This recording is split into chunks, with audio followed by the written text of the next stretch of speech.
Good morning friends. आज हम chapter के लास्ट यूनिट की तरफ है, जहाँ पे एनिमल हस्बेंड्री के डिफरेंट डोमेस्टिकेशन के प्रोसेस में आज हमको पढ़ना है लैब कल्चर का टॉपिक। लैब कल्चर का मीनिंग होता है जहाँ पे हम एक बेसिक बाय प्रोडक्ट को कलेक्ट करेंगे या फिर उसको सेपरेट करेंगे, और ये एक एनिमल प्रोडक्ट होता है, इसीलिए हम इसको एनिमल हस्बेंड्री में इंक्लूड कर रहे हैं। जैसे हमने देखा था कि फिशरी में से भी हमको फिश के अलावा और कुछ बाय प्रोडक्ट्स मिलते हैं, डेयरी फार्म से भी हमको मिल्क के अलावा और कुछ बाय प्रोडक्ट्स मिलते हैं। वैसे ही हमने देखे थे पोल्ट्री फार्म से भी।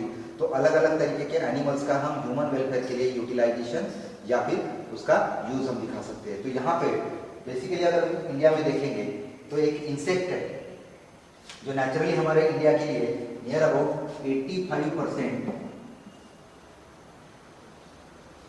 कॉन्ट्रीब्यूशन है लैब कल्चर में। ठीक है, पूरे वर्ल्ड में जितना लैब कल्चर किया जाता है उसमें से 85% जो कंट्रीब्यूशन है वो हमारे इंडिया की तरफ से है। तो बेसिकली यहाँ पे कौन सा पार्ट यूज किया जाना चाहिए? The insect named as Tachardia lacca. ठीक है, टैकार्डिया लैक्टा नाम का एक इंसेक्ट है। ये इंसेक्ट स्पेशली एक केमिकल सिक्रेशन करता है, लेकिन वो कहां से? तो specially only from the female dermal gland. ठीक है, डर्मल ग्लैंड मतलब कौन सा होगा? जो फीमेल के स्किन में होता है या फिर फीमेल के जो आउटर वॉल में होता है, इस ग्लैंड में, जैसे हमारे डर्मल ग्लैंड में हम सेबेसियस ग्लैंड जैसे बताते हैं, वैसे ही इस इंसेक्ट बॉडी में भी हम देखेंगे डर्मल ग्लैंड्स होते हैं, और सिर्फ फीमेल की तरफ से ये लैक का जो है सिक्रेशन किया जाता है। तो कौन से फॉर्मेट में होगा? तो lac is nothing but this is the resin. क्या होता है ये? एक्चुअली ये रेजिन होता है जो कॉम्पैक्ट स्ट्रक्चर में स्टिकी नेचर के साथ में होता है। स्लाइटली आप देखेंगे रेडिश ब्राउन कलर आपको इस रेजिन का दिखेगा। जैसे इस फीमेल डर्मल ग्लैंड से ये रेडिश ब्राउन कलर का रेजिन रिलीज किया जाता है, ये एयर के कांटेक्ट में आने की वजह से या फिर एयर कांटेक्ट की वजह से जनरली क्या होता है? हार्ड होना शुरू हो जाता है। तो ये हार्ड जैसे जैसे बनते जाएगा, इसको हम कलेक्ट करते जाते हैं एक एक फ्रैगमेंट्स के हिसाब से, एक टुकड़े के हिसाब से या फिर सेगमेंट के हिसाब से, और इसको कलेक्ट करके फिर हम इसको प्रोसेसिंग के लिए लाते हैं। तो आप देखेंगे जो टोटल रेजिन फॉर्म किया जाता है, जो सिक्रेट किया जाता है, वो कहाँ से कलेक्ट करेंगे हम? तो हमने जैसे लास्ट टाइम देखे थे कि सेरिकल्चर के लिए बॉम्बिक्स मोरी की ग्रोथ होना जरूरी है, बॉम्बिक्स मोरी का कल्टीवेशन या फिर कल्चर करना जरूरी है। वैसे ही यहाँ पे अगर हमको टैकार्डिया लैक्टा नाम की फीमेल इंसेक्ट का अगर कल्चर करना है तो इसके लिए भी कुछ प्लांट्स की जरूरत पड़ेगी, कुछ रॉ मटेरियल्स की अवेलेबिलिटी चाहिए। और वो रॉ मटेरियल कहाँ से मिलेंगे हमको? तो एक एग्जांपल ले सकते हैं हम। It is suppose babul plant. ठीक है, हिंदी में हम जिसको फिर बेर प्लांट बोलते हैं। ठीक है, एक और है पलस करके, ये भी आप यहाँ पे देख सकते हो। तो अलग अलग तरीके के प्लांट्स के लीव्स के ऊपर या फिर पर्टिकुलरली उनका कंजम्पशन करेंगे, फाइनली उनके स्टेम के ऊपर, उनके बाग के ऊपर आप देखेंगे ये जो रेडिश ब्राउन कलर का जो पर्टिकुलरली ये जो रेजिन होता है, ये स्टिक किया जाता है, ये रिलीज किया जाता है। तो रिलीज करना उनकी नेचुरल एफिनिटी है, नेचुरल कैपेसिटी है। जैसे जैसे वो फीमेल डर्मल ग्लैंड की तरफ से रिलीज किया जाएगा, एयर के कांटेक्ट में आने की वजह से वो फाइनली हार्ड बन जाता है, स्टिक बन जाता है, और वो वहीं पे स्टिक होकर रहता है। And manually we have to collect that particular resin which is in the impure form. तो जो एक पॉइंट आपको मल्टीपल चॉइस क्वेश्चन के लिए ध्यान में रखना है कि जो नेचुरल लैक होता है ये कंटामिनेटेड रहेगा, ये आपने ध्यान में रखना है। It is impure form. ठीक है, तो फिर इसको प्रोसेस कैसे करेंगे हम? तो फाइनली आप देखेंगे कि यहाँ पे इसका बॉइलिंग किया जाता है, फिल्ट्रेशन किया जाता है, प्यूरिफिकेशन किया जाता है, and after the purification it will get converted as shellac. ये आपने वर्ड खास करके ध्यान में रखना है, मल्टीपल चॉइस क्वेश्चन में हमेशा पूछा जाता है कि this is what? It is the pure form of lac. ठीक है, ये हमारे लिए प्योर फॉर्म ऑफ लैक है। मतलब हम जो डायरेक्टली पेड़ से या फिर किसी प्लांट से हम कलेक्ट करेंगे, किसी ट्री से हम कलेक्ट करेंगे, तो वो हमेशा कंटामिनेटेड फॉर्मेट में रहेगा, और इसको हमको क्या करना है? प्रोसेस करना है, प्यूरिफाई करना है, और प्यूरिफाई कंडीशन करने के लिए हमको चाहिए नेचुरल लैग। वो कैसे होता है, कंटेमिनेटेड रहेगा, और जब हम उसका प्यूरिफिकेशन करेंगे तो that will be now called as the shellac, and this shellac is considered as the pure form of lac which is generally sold in the market, generally available in the market, और generally it is utilized for the proper economy। तो इससे क्या होता है, पहला benefit तो आपको एक मिलेगा, basically this is generally from the market value. जैसे जैसे मार्केट वैल्यू मिलती जाएगी आपको यहाँ पे इसका इकोनॉमिक लेवल जो है उस फार्मर का इंक्रीज होते हुए दिखेगा। दूसरी चीज, इसके इंडस्ट्री में, इस कॉटेज इंडस्ट्री में जितने भी लोग काम करते जाएंगे उनके लिए एम्प्लॉयमेंट भी प्रोवाइड होता है, और ये जो लैग हम यूज करेंगे ये अलग अलग पर्पज के लिए मार्केट में सेल करने के बाद भेजा जाता है, उसको यूज किया जाता है अलग अलग इंडस्ट्री में। तो कहाँ भी यूज कर सकते हैं, तो जैसे आप देखोगे इसको वुड वर्क में यूज किया जाता है, फिर आप देखेंगे बेंगल्स जिसको हम बोलते हैं चूड़िया बनाने के लिए भी, कड़े बनाने के लिए भी इसको यूज किया जाता है। उसमें आप देखेंगे कुछ जगह पे ये पेंट्स में भी यूज किया जाता है। तो अलग अलग तरीके के प्रोडक्ट्स को हम यहाँ पे देख सकते हैं जो कि फॉर्म किए जाते हैं शेलैग की तरफ से, जो कि प्योर फॉर्म ऑफ लैग होता है।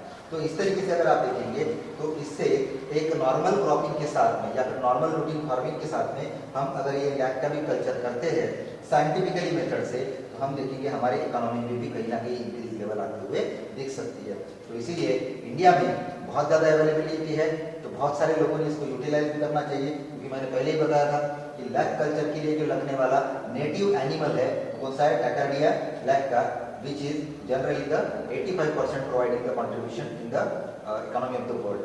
तो वर्ल्ड में जितना भी लैग कल्चर किया जाता है उसमें से 85% तक हम यहाँ पे दिखा सकते हैं। तो एक छोटा सा टॉपिक था जो जनरली हमारे इकोनॉमी के लिए जरूरी है, वो है लैग कल्चर का। I hope so that you will understand this particular topic. If you have any doubts, then you can write in the comment box. I will try to answer this particular question. Okay. Afterward, we have to come across the next topic related with the breeding.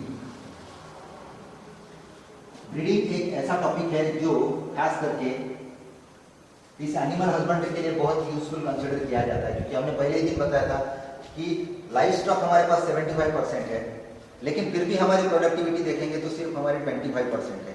ऐसा क्यों होता है, क्यों ये difference निकल के आता है? तो मैंने पहले दिन आपको ये बताया था कि जितना लाइफ स्टॉक हमारे पास अवेलेबल है उसको हम साइंटिफिकली मेथड से प्रोसेस नहीं करते हैं या फिर साइंटिफिकली उसको फॉलो नहीं करते हैं, जबकि हम क्या कर रहे हैं, ट्रेडिशनल मेथड जो भी है हमारे पास, उन ट्रेडिशनल मेथड से हमारी प्रोडक्टिविटी लेवल जो है धीरे धीरे कम होते जाती है। तो इन सभी प्रॉब्लम्स को टेक ओवर करने के लिए हमको साइंटिफिक अप्रोच को अप्लाई करना जरूरी है, और इसी साइंटिफिक अप्रोच का एक फॉर्म है जिसको हम बोलेंगे it is the process of breeding. ठीक है, तो ब्रीडिंग में एक पहला वर्ड आता है वो है ब्रीड। तो एक्चुअल में ब्रीड मतलब क्या है, तो मैंने आपको जो पहले दिन बताया था कि किसी भी एनिमल हस्बेंड्री के प्रोजेक्ट को लॉन्च करने के लिए कुछ बेसिक रिक्वायरमेंट्स हमको आने जरूरी है, समझने जरूरी है। उसमें से सबसे पहला कौन सा था, तो सिलेक्शन ऑफ द स्पीसीज। मैंने ये पॉइंट आपको बताया था। स्पीसीज का मतलब समझ लीजिए सिलेक्शन ऑफ ब्रीड, कि कौन से ब्रीड को, कौन से स्पीसीज को, कौन से एनिमल को हम हमारे एनिमल हस्बेंड्री के डोमेस्टिकेशन के प्रोसेस के लिए यूज करने वाले हैं या फिर सिलेक्ट करने वाले हैं। क्योंकि ये सिलेक्शन अगर हमारा गलत हो जाता है तो समझ लीजिए इसका इम्पैक्ट डायरेक्टली कहीं ना कहीं हमारे प्रोडक्टिविटी के ऊपर होगा। कैसे हो सकता है, तो मैंने आपको बताया था कि ब्रीडिंग की कैपेसिटी या फिर जो ब्रीड होता है ये कैसे सिलेक्ट करना है, उसमें यील्डिंग कैपेसिटी ज़्यादा होनी चाहिए। जैसे हमने देखे थे कि मिल्क यील्डिंग कैपेसिटी वाले हम काऊ और बफेलोज को सिलेक्ट करते हैं। दूसरी चीज़ हमने क्या देखे थे कि स्पेशली उनका एडजस्टमेंट टू द एनवायरमेंट। किसी भी एनवायरमेंट में अगर स्पेशली उस पर्टिकुलर एनिमल को रखा जाए तो उन्होंने एडजस्ट करना चाहिए या फिर उसने एक्लिमेटाइज करना चाहिए, ये दूसरी प्रॉपर्टी होनी चाहिए। तीसरी डिसीज रेजिस्टेंट कैपेसिटी अगर उसमें ज़्यादा है तो ये भी हम जनरली वहाँ पे दिखा सकते हैं। तो इस तरीके से कुछ प्रॉपर्टीज को समझने के लिए सबसे पहले हमको ब्रीड को समझना पड़ेगा। तो this is the individual which has near about similar characteristic with the others. ठीक है, एक स्पेसीज जैसे कंसिडर करोगे, जैसे हमने गाय का एक स्पेसीज दिया है गिर, तो गिर मतलब एक पर्टिकुलर ब्रीड हो गया जो कितने भी इंडिविजुअल्स होंगे तो उनके कैरेक्टरिस्टिक नियर अबाउट सेम रहेंगे। वो काऊ है पक्का, ठीक है।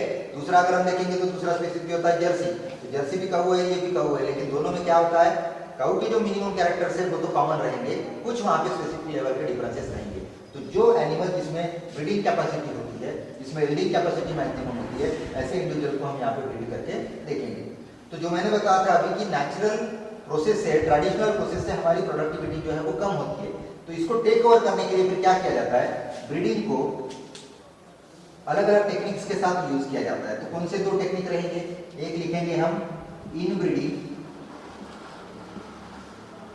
एंड सेकंड वन इज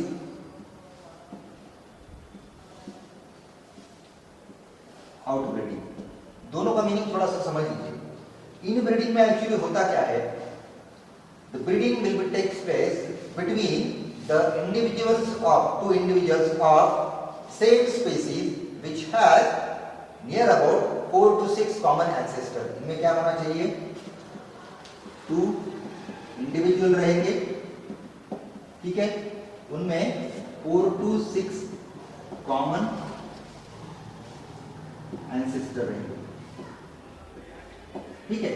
मतलब उनके जो पेरेंट्स है, जैसे कंसिडर करो कि चंद्रपुर रीजन में एक पर्टिकुलर कोई काऊ है, तो उसमें हमको क्या करना है, चंद्रपुर रीजन के 2 काऊ लेने हैं सेम स्पीसीज के, और उनका कॉमन एंसेस्टर होना चाहिए। जैसे एक सेम फैमिली बैकग्राउंड कंसिडर कीजिए कि एक गाय है, उसके 2 बछड़े थे, फिर उसके 2 बछड़े हो गए, ऐसे इसमें देखेंगे तो 4 या 5 जनरेशन में जिनके कॉमन पैरेंटल जनरेशन होते हैं, ऐसे इंडिविजुअल के बीच में हमको क्या करना है, ब्रीडिंग कंप्लीट करना है। इसमें क्या बेनिफिट मिलता है देखो, तो it maintain what the homozygosity, ठीक है, होमोजाइगोस कैरेक्टरिस्टिक यहाँ पे मेंटेन होंगे। दूसरा, ये प्योर लाइन को फॉर्म करता है। प्योर लाइन मतलब जो ओरिजिनल कैरेक्टरिस्टिक उस पर्टिकुलर पार्ट में थे, उस पर्टिकुलर इंडिविजुअल में थे, उनको वो continuously generation to generation maintain करके रखता है। इसका और एक तीसरा बेनिफिट भी मिलता है, it avoid unfit characters.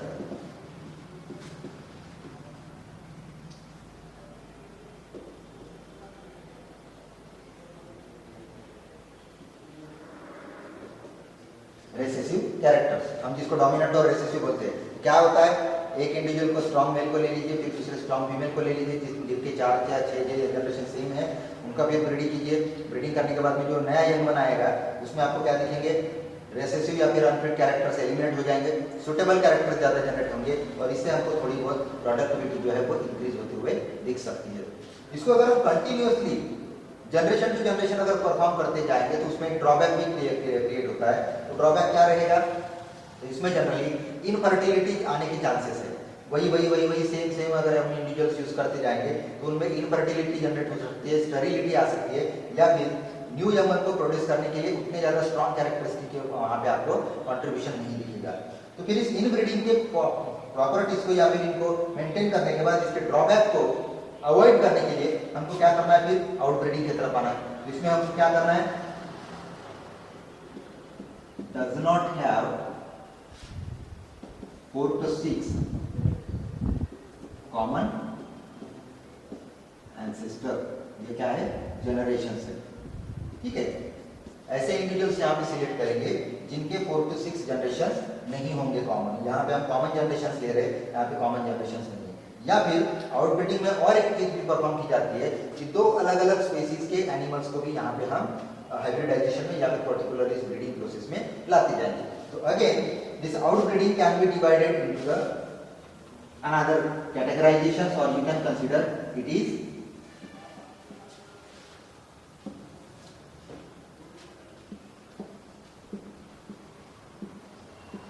types, ठीक है। आउटब्रीडिंग में क्या करेंगे, यहाँ पे आउट क्रॉस और दूसरा लिखेंगे इंटर स्पेसिफिक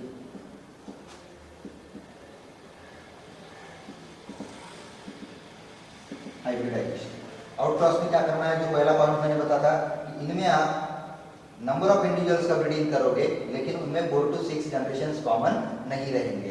तो कंसिडर कीजिए कि एक पर्टिकुलर काऊ थी जो यहाँ से कहीं पे माइग्रेट हो गई है, उसको आप दूसरे जगह पे देखोगे, और फिर यहाँ पे जो काऊ है उसका एक ले लीजिए मेल, या फिर वहाँ से एक मेल लीजिए, यहाँ से फीमेल लीजिए, दोनों साइड के अलग अलग इंडिविजुअल्स को हम कीप करेंगे, और फाइनली वहाँ पे आपको क्या करना है, स्पेशली ब्रीडिंग के टेक्निक को परफॉर्म करना है।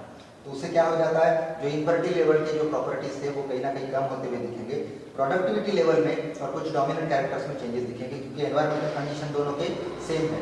तो इनके कॉमन जनरेशन अलग है और उनके कॉमन जनरेशन अलग है, इसीलिए दोनों अलग अलग इंडिविजुअल से सेम स्पेसीज रहेगी, या फिर डिफरेंट स्पेसिफिक रहेगी, लेकिन जनरेशन कॉमन नहीं होनी चाहिए, उसको हमें नाम देना है आउटक्रॉस।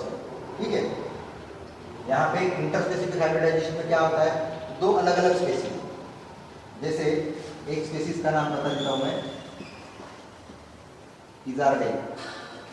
ठीक है, ये शीप और रान, ये दोनों के क्रॉस से बनाया गया है। दो अलग अलग स्पेसीज के क्रॉस को हम क्या करेंगे, यहाँ पे इंटरब्रीड करेंगे, और फाइनली इंटरस्पेसिफिक हाइब्रिडाइजेशन होता है। इसी का पर्टिकुलर एक पार्ट आप देखेंगे, एक म्यूल का एग्जांपल होता है, जिसमें हम डोंकी प्लस हॉर्स का कॉम्बिनेशन दिखाएंगे।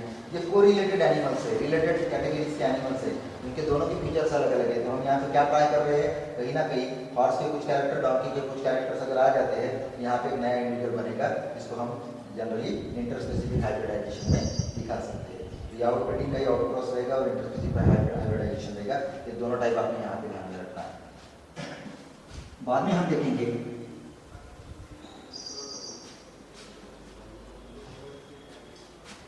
MOET, multiple ovulation embryo transfer. ठीक है, मल्टीपल ओव्यूलेशन एम्ब्रियो ट्रांसफर, ये एक साइंटिफिक अप्रोच है, साइंटिफिक टेक्निक है। इसमें क्या किया जाता है, देखो लिख देता हूँ यहाँ पे,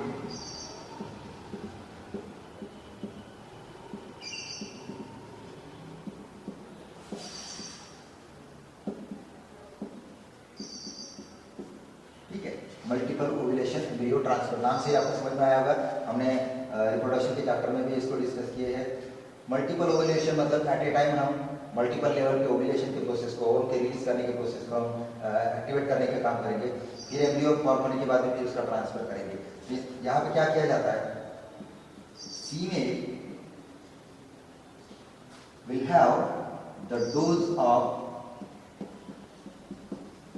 FSH हार्मोन।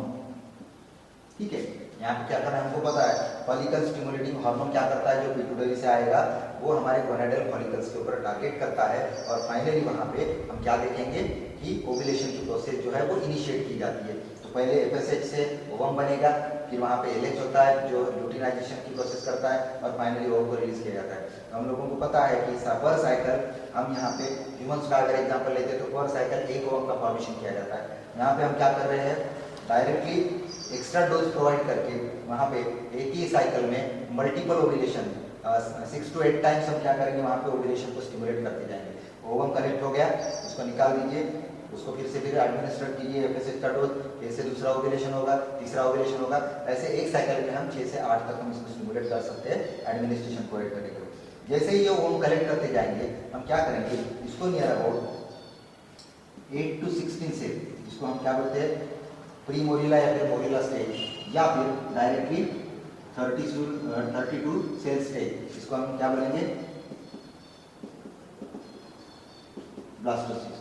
हम उस ओरिजिनल फीमेल के रिप्रोडक्टिव सिस्टम से ये ब्लास्टोसिस निकाल देंगे, एलिमिनेट करेंगे, और इसको हम किसी दूसरे सरोगेट मदर की तरफ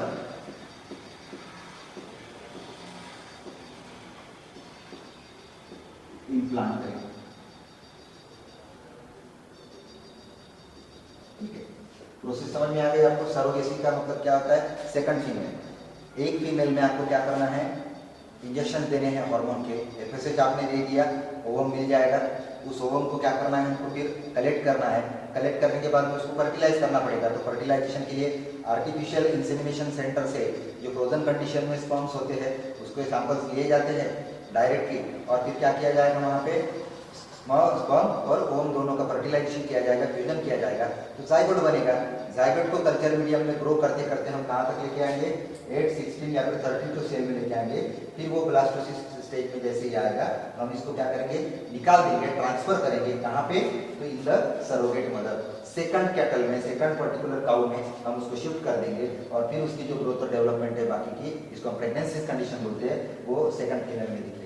तो फिर ये फीमेल जो ओरिजिनल है पैरेंटल जनरेशन, ये फिर से अवेलेबल होती है FSH के डोज के लिए। तो फिर हम क्या करेंगे, इस फीमेल में फिर से FSH का डोज प्रोवाइड करेंगे, फिर से साइकिल के थ्रू हमको क्या करना है, ओवम का प्रोडक्शन करना है।